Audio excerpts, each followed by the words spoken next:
खबर है रामपुर से, जहां एक बार फर्जी हॉस्पिटल पवन नर्सिंग होम में नाबालिग बच्ची का 5 माह का गर्भपात जबरन कराने का मामला सामने आया है। नाबालिग की हालत बिगड़ने के बाद उसके हायर सेंटर मेरठ रेफर किया गया, जहां डॉक्टरों के पैनल द्वारा उसकी जान बचाने के लिए उसके यूटेरस को निकालना पड़ा। हालांकि अभी भी नाबालिग की लड़की की हालत नाजुक है, जहां उसका उपचार चल रहा है। वहीं गरीब, निर्धन, असहाय पीड़ित पिता की शिकायत पर मुख्यालय चिकित्सा अधिकारी रामपुर से की तो फर्जी अस्पताल पवन नर्सिंग होम को स्वास्थ्य विभाग के नोडल अधिकारी को भेजकर फर्जी हॉस्पिटल को सील कर दिया गया और आगे की कार्रवाई की जा रही है। जल्द आरोपियों के खिलाफ फिर एफआईआर दर्ज कर जेल भेजने का कार्य किया जाएगा। मुख्य चिकित्सा अधिकारी एसपी सिंह ने मीडिया को बताया कि जानकारी उनको पता नहीं था। पिता की तहरीर के बाद बड़ी कार्रवाई करते हुए अस्पताल को सील करा दिया गया है। केमरी थाना क्षेत्र में रसडंडिया पर पवन नर्सिंग होम चल रहा है फर्जी तरीके से, उसमें एक गर्भपात करने का मामला सामने आया, उसमें एफआईआर दर्ज हुई है, क्या कहेंगे? देखिए, अभी भी मेरे संज्ञान में आया है जो केमरी क्षेत्र का जो डंडिया विलेज का जो मैटर है, उस संबंध में जानकारी मिली है। मैं इसमें जो है कल ही टीम भेजकर उसकी जांच करा रहा हूँ और जो भी दोषी होंगे उनके विरुद्ध जो आवश्यक कार्रवाई कराऊंगा। पवन नर्सिंग होम आपके रजिस्टर्ड है? पवन नर्सिंग होम का अभी मुझे देखना पड़ेगा कि रजिस्टर्ड है या नहीं है। ठीक है ना? ठीक।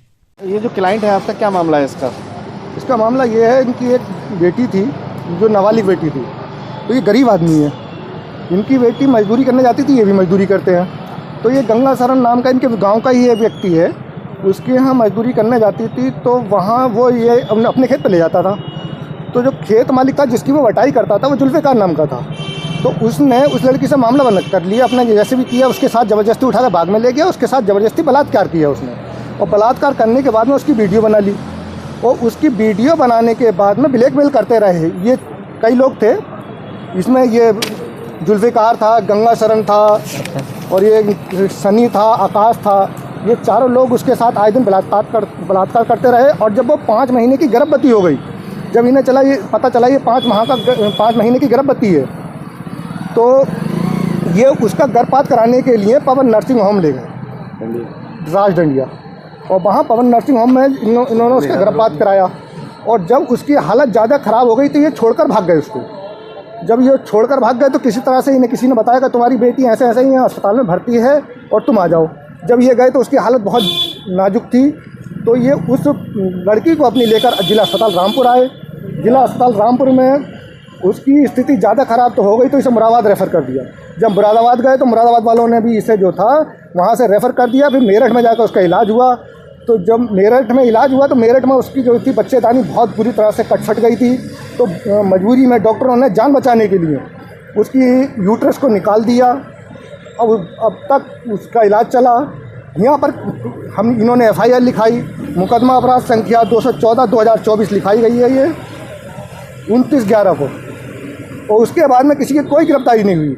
पीड़ित आ रहे हैं, बार बार परेशान हो रहे हैं, इनकी कहीं सुनवाई नहीं हो रही है। तो आखिर में आके इन्होंने जुल्फ़िकार ने बेल लगाई, कोर्ट में हाजिर हुआ है और कोर्ट से उसकी जो बेल हमने खारिज कराई है। उसके बाद में गंगा शरण हाजिर हुआ है, तो गंगा शरण की अभी सुनवाई चल रही है। और बाकी 2 जो हैं ये 3 लोग अभी फरार चल रहे हैं। अच्छा, इसमें डॉक्टर के खिलाफ क्या कार्रवाई? बिना मर्जी के माँ बापों को ने कैसे गर्भपात कर दिया? वो अनलीगल किया है भाई, ना तो इनकी अनुमति ली गई है, ना कहीं पीड़िता की अनुमति ली गई है। सिर्फ पीड़िता तो ये कह रही है कि मुझे जो है ये बताया कि हम तुम्हारे पेट में दर्द है, इसका जो है इलाज कर रहे हैं। तो भाई इसकी बात की दवा दी गई थी, उसे बेहोश कर दिया गया था, किसी की अनुमति नहीं ली गई है। डॉक्टर ने जो था बिना अनुमति के इनके किया है। तो कितने मतलब गर्भपात कर दिया? 5 गर्भपात कर दिया। अब यूट्रस निकल गई बच्ची की, उसका जीवन बर्बाद हो गया। 5 महीने का गर्भ था उसको। तो उसका गर्भपात बिना किसी की जो है मौजूदगी में गर्भपात कर दिया। हाँ। अस्पताल आज भी चल रहा है? अस्पताल आज भी चल रहा है। उसके खिलाफ कार्रवाई? उसके खिलाफ कार्रवाई होनी चाहिए, लेकिन अभी कोई कार्रवाई नहीं हुई है। पुलिस गिरफ्तार नहीं करी है, कहीं ना कहीं मामला संदिग्ध है।